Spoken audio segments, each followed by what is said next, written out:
What's up, guys? So this is Danny with Homestead DNA coming at you with another video out here on our property where it is extremely wet and rainy, and still raining, and has rained for 2 days, and it's probably going to rain for 3 more days. Bunny rabbit's doing good. So even though this storm is coming from kind of the southeast to northwest kind of angle, the wind is blowing from the north to the south. So I don't know if it's just the other side of this storm or whatnot. It's very strange. But I had to put this tarp up here because we didn't have anything on this side, because normally, almost always, our wind comes from this direction, kind of southwest to northeast. But this storm's different, and this shade cloth actually does a really good job of keeping rain. It kind of acts as a barrier, keeping rain out. So on the back side over here we're pretty good, but on this side it was really bad, and the wind was blowing in, and poor old Richmond here was getting wet. He feels pretty good right now. He's taking a nap time.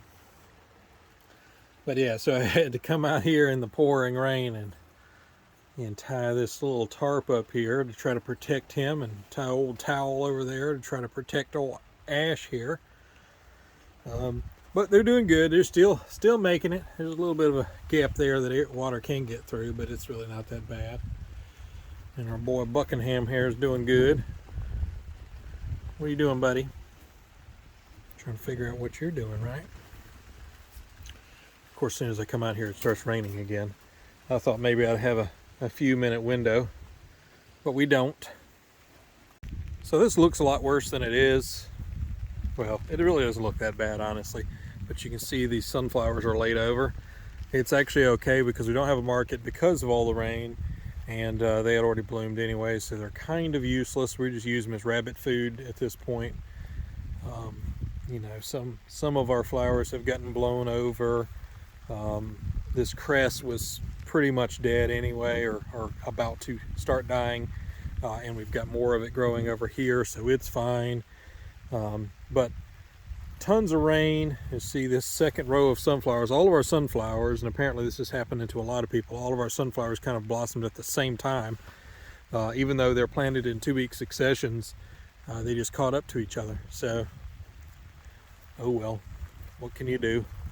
Our okra here is looking pretty good. It's starting to really grow. Got to get those sunflowers out of my okra. Our tomatoes are getting as much water as they possibly can, and the wind has blown a couple of these branches down that I guess weren't really secured very well, but that's okay. We'll probably end up pruning most of those off anyway. But hey, at least it's getting some water. Probably a little too much water. Actually, definitely a little too much water, but it's okay. Oh, and that one's fallen over. Not broken though, so I'll just have to tie that up in a second, and I'll do that. But look, my corn's still up. Kind of amazing. I mean, it's not very windy right now, but it was really windy yesterday. You can see the wind in the corn. But we planted this so tight that it's done a pretty good job of holding each other up, I think. So another benefit of planting tight is in a windstorm, you don't lose as much corn. Now this side's taking the brunt of it, and it's actually just got a couple that are slightly leaning, but nothing bad. There was one plant that was knocked over there, so I just went ahead and pulled it out. But other than that, my corn still looks good. I just hope it's okay with all the water, which it will be. It'll be good for it in the end. One thing I do worry about here is our potatoes. So our potato plants are dying back, but they're not quite dead yet. So we wanted to wait until they were completely dead. The issue is now we got potatoes sitting in the ground and soaking wet soil. So we may get some rot. We may not. I don't know. We'll have to see. But we got to wait for it to dry out to really pick them. You know, and we're getting 5 or 6 days of rain here. Probably should have picked them beforehand. But we made a guess that maybe we would just take a risk and leave them in the ground. We'll see if that risk actually pays off. But they are still a little green, so it's not like they're completely dead, but they're definitely dying. And then our whites over here are starting to die back a little bit as well. But that's okay. I did come out here and weed my peanuts. I think I put a video out, or maybe I didn't end up putting it out, but well, my peanut row was very, very weedy. There's still some weeds in there, but much, much, much better. And that these actually have a chance of surviving. The moles or whatever, rats, mice, whatever, did get them pretty good, and so that's the reason why half of them are gone. But there's still several left. As long as I get one plant, I'm going to feel pretty successful in peanuts. This spiny amaranth over here grows up like crazy and just, it's no good. It's no good. Let's see where I pulled a bunch of it out. The rain has washed those roots completely clean. But yeah, generally, here's my one corn plant, my one little death. Shame, I say. But everything's going pretty good over here. My peppers are laying down a little bit, but that's all right. They've got some pretty good bell peppers on them, so that's part of the reason why they are. And some of these are pretty heavy with peppers. I got to get this trellis up for them at some point. But yeah, a lot of these bell peppers kind of fell over, but they've got some pretty decent sized bell peppers on them. So, you know, that's okay. They'll pick back up, or we'll pick them back up. They're not broken. They're just laid over. It's a cool sound with all the plastic, to be honest. Okay, all right, fine. I guess I need to go find cover.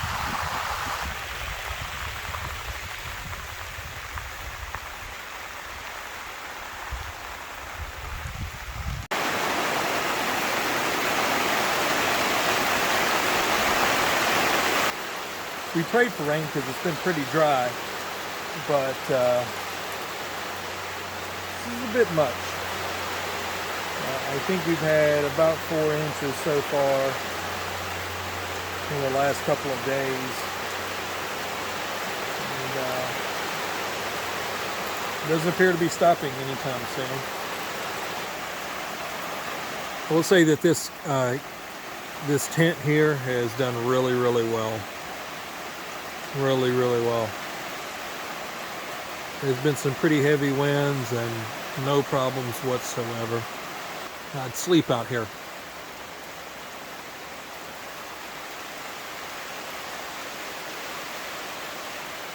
I might have to if it doesn't stop raining. While I'm in here, I guess I might as well talk about a gardening philosophy that we've held.